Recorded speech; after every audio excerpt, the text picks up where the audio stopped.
Did the Arrow report just confirm that Mike Herrera had actually talked to Arrow? We've got that and a lot more to talk about today, so get in here. This is Jack with Cosmic Road. I talk about UFOs and the paranormal. Please hit like and subscribe and let me know what you think in the comments below. Okay, let's just get right to it. This is from Joey Is Not My Name.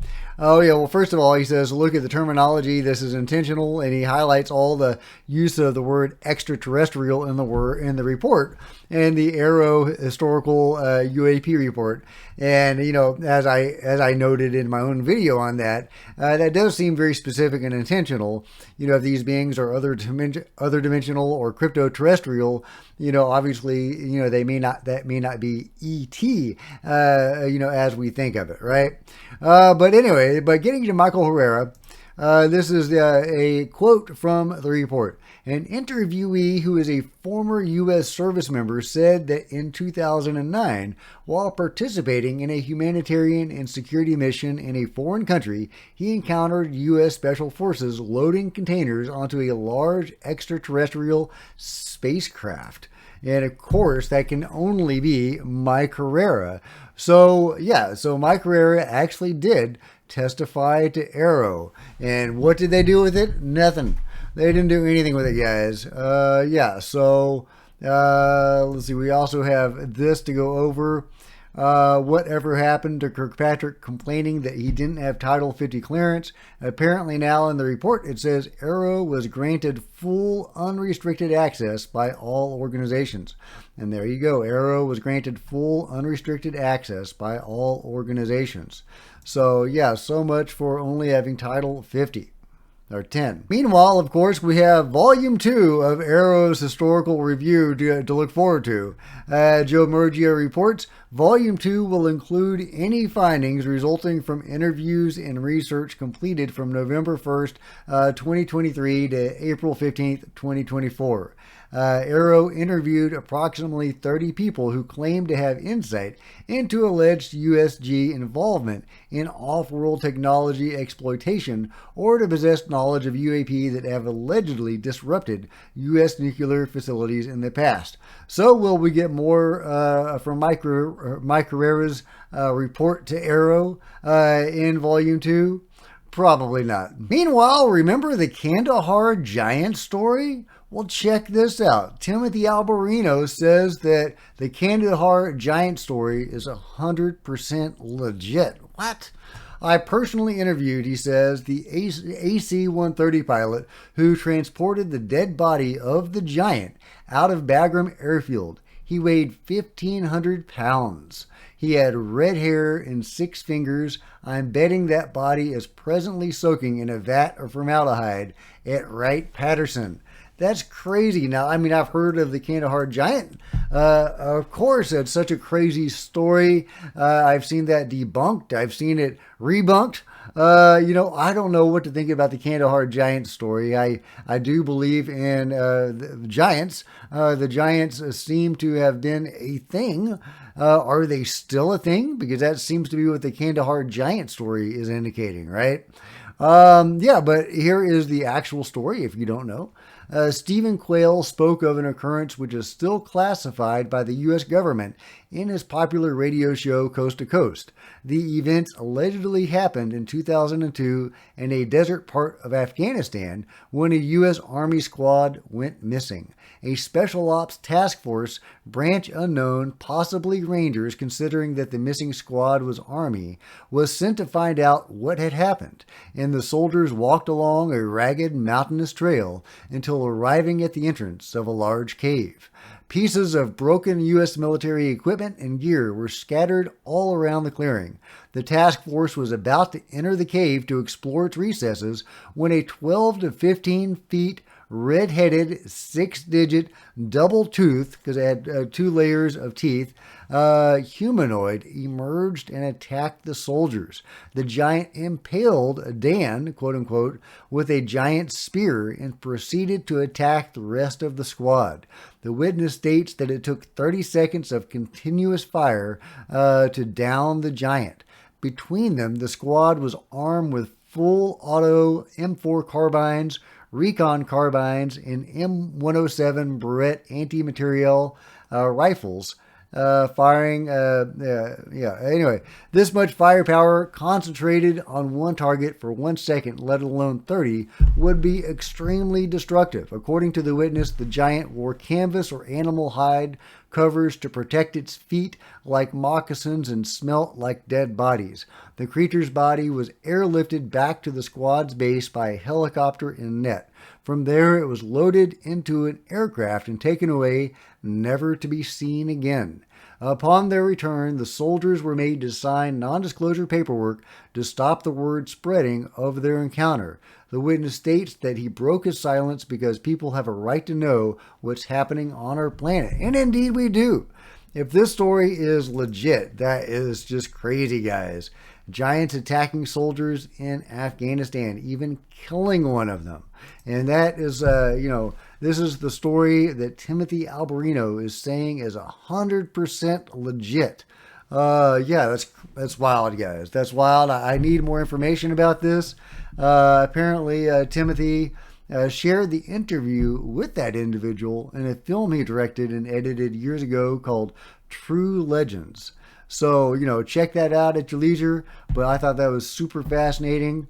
Obviously, this Smithsonian covered up and hid evidence of the giants, seeming to implicate the United States government. The Smithsonian is not FOIA-able, interestingly, suspiciously. So what's going on with the giants? Are they still here? I mean, we've got potentially little alien beings, the Nazca beings, which may still be here. There is some evidence to indicate they are still here. And we may have giants as well. What else is on this planet with us? Meanwhile, we have new information about the UFO incident reported by Matt Gaetz. New details involving a military pilot U.A.P. incident over the Gulf of Mexico revealed by a U.S. representative last summer have come to light following the release of documents in response to a FOIA.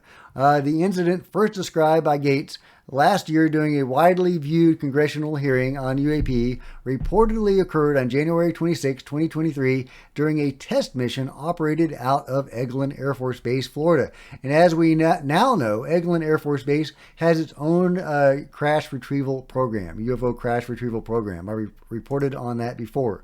Now, additional confirmation of the incident has been obtained by Abbot's Michael DeRamsey through documents he obtained through a FOIA request, copies of which were subsequently made available by researcher John Greenwald at his website, The Black Vault. Although most of the information in the documents is redacted, a declassified summary of the incident is provided, along with a sketch depicting the appearance of one of the UAPs the pilot encountered. Look at this crazy UAP. It's described by the unnamed USAF pilot during the encounter. Crazy looking thing. According to the declassified summary, the U.S. Air Force pilot successfully obtained a radar lock on 4 unidentified objects and subsequently obtained a screen capture of one of the UAPs, the only one with which visual contact was made. The declassified summary, as well as the sketch provided to DeRamsey in the FOIA release, both depict an object resembling a NASA Apollo-era space capsule, which possessed a rounded reddish-orange illuminated bottom portion, while the upper section was described as a three-dimensional cone shape, which featured what resembled a gunmetal gray segmented panels. The object referred to as UAP-1 in the summary was observed operating at an altitude of around 16,000 feet, while 2 of the other objects detected solely on radar were observed at 17 and 18,000 feet above ground level. The 4th object was reportedly lost from radar, making any estimates of its altitude impossible for the pilot to obtain. So there you go. You can read the rest of the article at your leisure, but there is new information about that really fascinating encounter from these pilots from Eglin. And of course, it's very interesting and maybe important to keep in mind that Eglin has its own UFO crash retrieval team. Meanwhile, this guy is my spirit animal, guys. I mean, look at this. Look at this. No, he's having a great old time, and there's a big old fire going out of control right behind him. What does he do? He very calmly puts it out, very calmly stomps on it. And look what he does next. He keeps dancing, guys. He keeps dancing. I love it. I love it. Meanwhile, check this out. U.S. developing sensor to stop Havana syndrome energy attack. U.S. Department of Defense has been working on a wearable sensor that would detect invisible radio frequencies amid reports that a microwave weapon might be causing a mysterious illness in U.S. personnel. Reports first surfaced in Cuba. Well, we know what that is. The new device would be capable of recording exposure to harmful levels of electromagnetic energy and inform the user. The detector would be analogous to devices already used by U.S. soldiers to warn them of nerve agents and other chemical attacks.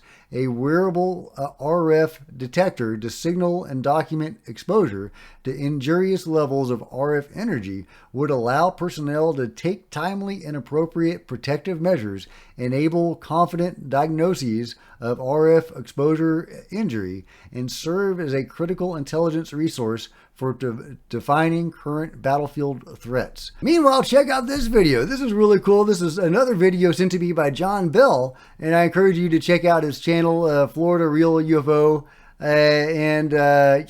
These are orbs in the rain. They are not affected by the rain at all. I mean, you wouldn't think, UFOs would be. They're often transmedium objects that can go in and out of the water, for example, without even disturbing the surface of the water. But here you go. These are orbs in the rain, obviously, clearly proving they're not dust particles or whatever. But John has so many of these. Some of them are physical objects that make noises. Some of them are orb-like objects like these. And it's really, really interesting to see them in the rain. And you can see the blurriness right here is the rain coming down. And the orbs are just kind of hanging out, doing their thing. I guess basically showing themselves to John, and by extension us, some sort of intentional display. That seems to be what it is, because John is one of these people who the phenomenon wants them to, get them on camera, and seemingly wanting him to share this to the world. And so this seems to be a deliberate display they are putting on for him, as well as all of his other UFO videos. And he's got a lot of them. Again, his channel is Florida Real UFO. So yeah, go check out his channel. Great stuff. And thank you for sending that to me, John. Last but not least, Stephen Greer is now claiming that the Tic Tac was created by Lockheed Martin. Okay, now that's a big if true, Stephen Greer. Big if true. I don't think that makes much sense. There were up to 100 or more of these objects in that area for a week, coming and going from sea level in less than a second or two, without creating a sonic boom. So, I do think that Lockheed Martin has UFO technology. Do they have 100 or more Tic Tacs that can do that, and that would seemingly deliberately making themselves known to a U.S. war fleet? Does that make a lot of sense? They even disrupt the training exercise of the U.S. aircraft carrier. Does that make a lot of sense? Now, the Jon Stewart information about the firefight between Lockheed Martin and government forces, I believe that story, and it's okay if you don't.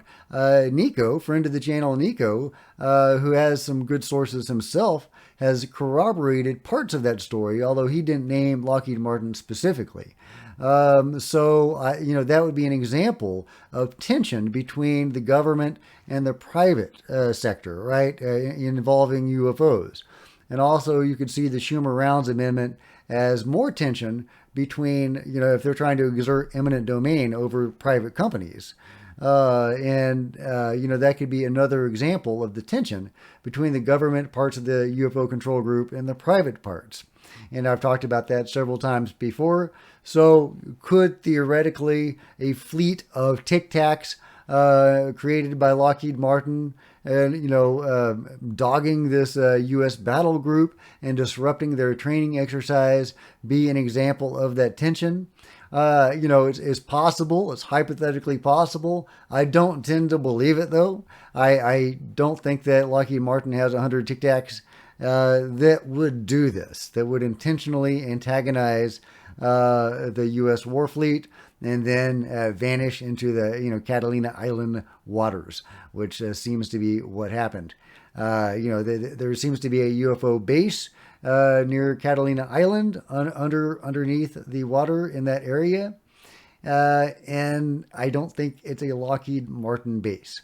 But if you disagree, let me know in the comments below. Let me know what you think about that story and everything else covered today in the comments below. And if you've enjoyed this video, please give me a big thumbs up. I sure would appreciate it. Smash the like button and the subscribe button and all that good stuff. Join me on social media, Facebook, Twitter, Discord, links below. Support the channel by buying some merch in the merch store, buying a book. I'm a novelist. See the link below. Or by becoming a channel member. Channel members are rock stars, and I really appreciate you guys' support. Thank you so much.